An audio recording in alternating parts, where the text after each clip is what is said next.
Hello, welcome to dreamers classes. जो हमने पहला पार्ट 1 जो स्वर पार्ट 1 कंप्लीट किया था, उसके बाद ये व्यंजन हिंदी में व्यंजन का पार्ट 2 है। Okay, so now let's start. व्यंजन वे वर्ण जिनका उच्चारण स्वतंत्र रूप से ना होकर स्वरों की सहायता से किया जाता है व्यंजन वर्ण कहलाते हैं।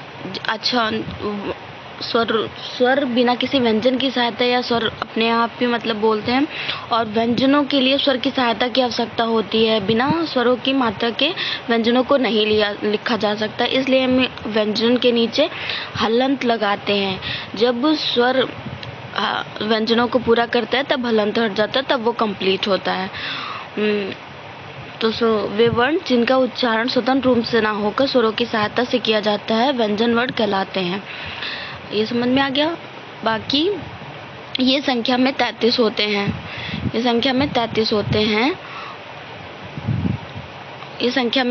होते हैं। इन्हें व्यक्त करने के लिए हलंत का सहारा लिया जाता है। जैसे मैंने बताया आपको कि अगर व्यंजन वर्ण लिखते हैं और वो हलंत, उनको आधा माना जाता है।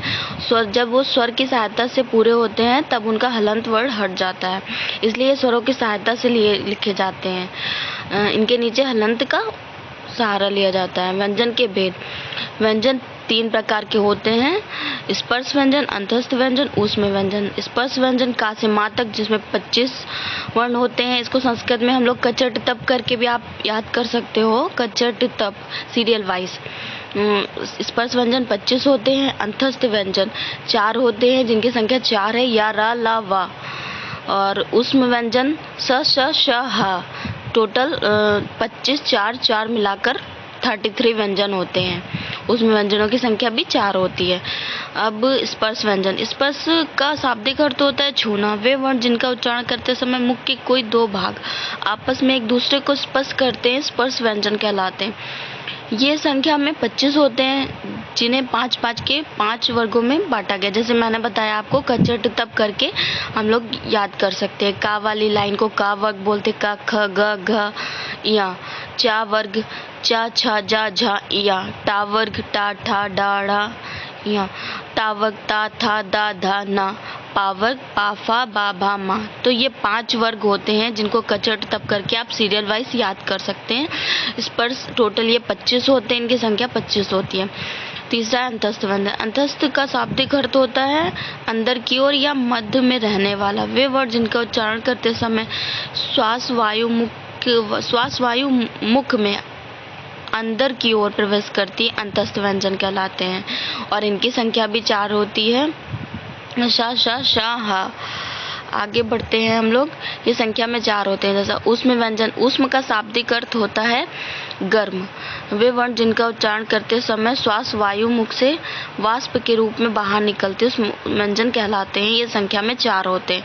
संयुक्त वर्ण। 2 व्यंजनों के मेल से बने वर्ण संयुक्त वर्ण कहलाते हैं। छ किससे बना है?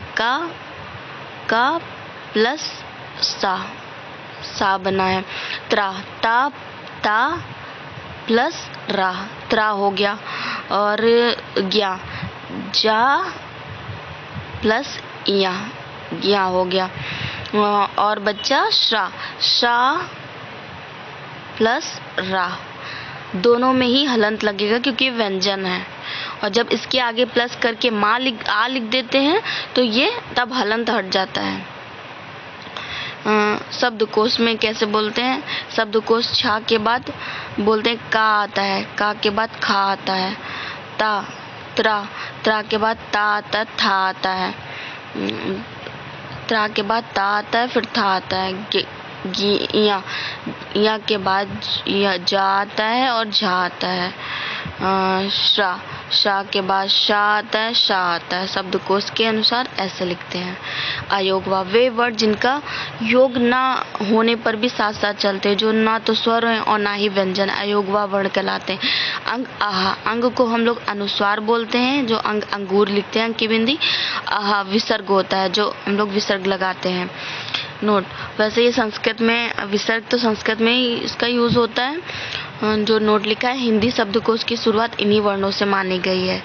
अंग, आ, का ऐसे लिखते हैं शब्दकोश में। Okay, thank you. सो आज यहीं तक पढ़ते हैं।